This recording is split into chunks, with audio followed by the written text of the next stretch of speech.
Hello mga ka-offloador sa Pilipinas! Good morning! Good morning sa Middle East, Qatar! Good evening sa ibang bansa, kung gabi sa inyo, ano? So, mga ka-offloador, paalala lang po, hindi po ako isang financial advisor.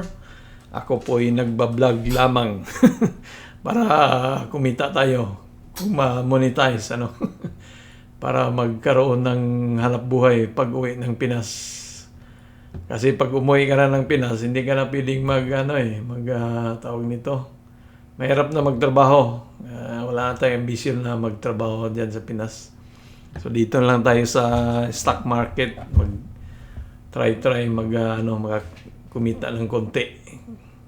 So, mga ka-offloador, kung bago ka pa lang sa aking channel, napadaan ka o dumaan to sa inyong wall, hindi wall sa pader sa bahay mo, wall sa YouTube mo o sa Facebook mo ba, subscribe naman sa ating channel para dumami ang ating mga subscriber, at pag nagustuhan mo, pakipindot na rin ang like button at saka share na rin sa mga kaibigan na gustong matutong mag-trade sa Philippine stock market.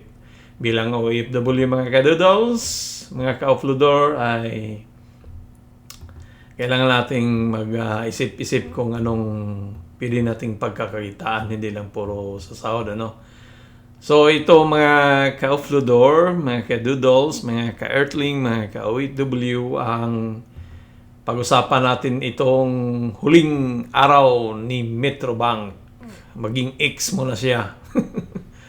So, si Metrobank, mga kadodol, ay mamigay ng dividendo ngayong 26 March 2026. Ibibigay yung bayad niya sa araw na to, ano? Pero, ngayong araw dapat makabili ka kasi X na bukas, hindi na Y. So, X mo na siya bukas. So, kung bukas ka bibili, hindi mo na maabil to. So, dapat ngayon, bumili ka na. At pagka 7 ng March 26, para sigurado, pwede mo na siyang ibinta, di ba? Tapos hanap ka na namang iba. Although, itong 6 March 26, pwede mo na rin siya ibinta eh. Kasi X na eh. Pero mas maganda, para sigurado tayo, walang conflict, ano? So, dapat nasa 7 of March 26 mo siya ibinta, no? Kung yung umangat yung nakabili ka dito, tapos umangat siya konti ng 75. So, pwede mo na siya binta kasi umangat na yung presyo eh. Kumita na rin yun eh. Pero kung bumagsak may yung presyo, hayaan mo lang muna, hintayin mo na para... Kasi kung ibinta mo siya na baba pa yung presyo, yung kikitain mo sa dividendo, baka tumapat lang sa pambayad, binayad nila sa dito sa pagbinta mo kasi mababa eh. So, dapat mataas siya sa at least piso man lang. Iba kung ayaw mo na. Pero ito si Metrobank, bullish na bullish to eh. So, kumbaga nag-retrench lang siya dito. Ito yung natin dati eh, nakaraan na bababa siya diyan. Kasi may sinungkit yan dito eh. May mga, dati green yan eh. Naging kulay green na siya kasi nasungkit na niya na-liquidate na yung mga buyers dito na naglagay ng stop loss na pag na-hit, automatic buy na yun. So, kaya umangat siya ng presyo. So, kaya katulad ngayon, daming mag-avail na ng kasi last day ni Metrobank na pwede mo siyang mabili para ma-avail mo tong 3.5 kada share, mga ka-OFW. Kung pananglitan, halimbawa, example, meron kang 10,000 pesos sa Metrobank, ibili mo kay Metrobank, magkaroon ka ng 350 pesos na tubo, So, kung meron kang, kung meron kang tawag nito, wala na, nagkagulo-gulo na. Para magkalinawan tayo. So, kung meron kang share, so kung meron kang, sabihin na lang natin, meron kang 10,000 pesos, So, ibili mo siya sa halaga ngayon, kung makapasok ka, sabihin na lang natin para madali, 75 pesos. So, Ay, mali. Bakit 75? Bakit mali? Puro mali lang tayo nito 10,000 divide mo pala sa presyo. 75. So, meron kang 133 share pero hindi pwede yung 33. Butal kasi ang anuhan ni Metrobank ngayon is board lot is 10 board lot. So, in every 10 ka pwede bumili. So, itong 133 maging ang bilhin mo lang is 100 lang. So, 100 is worth 7,500 pesos, di ba? Kung 100 kasi sa 75 mo siya bilhin. So, 7,500. So, yung 100 share mo, magkaroon ka na ng 3.5 kada share. So, multiply mo yung 100, that is, so, para malinaw, multiply, calculate pa rin natin. Tumatanda na tayo.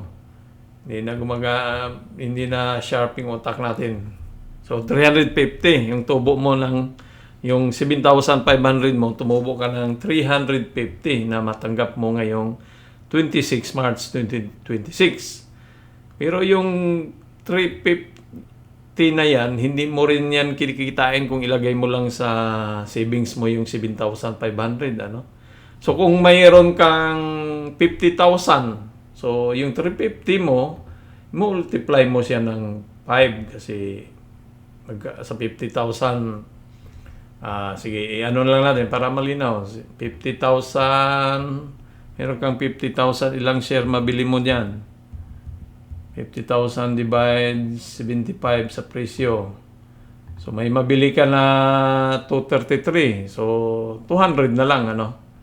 So, 200 mo siya, meron kang 200 times mo ng 3.5. So, meron ka ng 700. Di ba? Paano kung meron kang 100,000? Divide mo ng 75 sa presyo. So, meron kang 1,333. So, 1,300 ang share. So, 1,300 multiply mo siya ng 3.5. So, meron kang 4,500 na kaagad, na kinita ng pera mo. So, kung meron ka pang may 200 ka, 300, 500, multiply mo lang to ng 5. So, kung may sabihin natin may 1,000,000 ka, kasi OFW ka baka marami kang tinago diyan sa bangko Sana all meron 1,000,000. Wala tayong yan. So, ano ba yun? Saglit lang. So, kung may 1,000,000 ka, divide mo ng 75. So, meron kang 60,000. Mali. Saglit lang. Mali ulit na naman. 1,000,000. Clear mo natin. 1,000,000 divide mo ng 75. So, meron kang 13,333. So, sabihin natin 13,300. Multiply mo ng 3.5. Meron ka kaagad na 46 matanggap mo sa buwan ngayong 26 March 2026. Ilang araw lang? 25 days lang or 20 days kamo. 20 days lang kumita na yung 1,000,000 mo. Kung may 1,000,000 ka na surplus, na example, halimbawa lang ito hinipe na lang natin. Kasi alam ko mayroong mga kakilala kung mayroong mga 1,000,000 dyan natutulog sa bangko So, mayroong ka kaagad ng 46,550. Kung i-time deposit mo yung 1,000,000 mo sa bangko, magkano lang kikita noon? Tapos 1 year pa yun bago mo makuha yung interest niya. Samantalang dito, bangko din naman to, di ba? Metrobank or si BDO ba gusto mo? Or si ano ka ba? Si BDO mamigay din yan ng malapit na. So ito muna, unahin natin si Metrobank. Kaya mga ka-OFW, mga ka-doodles, mga ka-earthling, mga ka-offloader, subscribe sa ating channel. At huwag kalimutang, para matuto ka, mag-invest sa Philippine stock market, magkaroon ng additional income. Huwag mag-alala kung babagsak ang presyo kasi hindi mo naman yan, babalik din yung presyo. Hanggat hindi mo siya ibenta, hindi ka pa natatalo niyan. Paper loss lang yan siya. Drawing lang yan, kumbaga sa atin mga engineer, no? Engineer ka mo! So, drawing lang yan kung malos ka, kung hindi mo ibenta. So, pero kung ibenta mo, loss ka talaga. Pero huwag mo ibenta. Dito ka nakabili, bumagsak dyan. Sabi mo, loss na ako talo na ako dyan kaya ayaw ko na ng stock market. Ano? Pero hindi yan, hindi ka lugi. Kasi pag bumalik yan, bawi pa rin yan. Hindi mo naman siya ibenta Kaya hanggang dito lang po tayo. Paalala lang. Kanya-kanyang bili, ija aho tazo sa pagbili at sa pagbinta. Adios mi amigos, mi amigas, babus.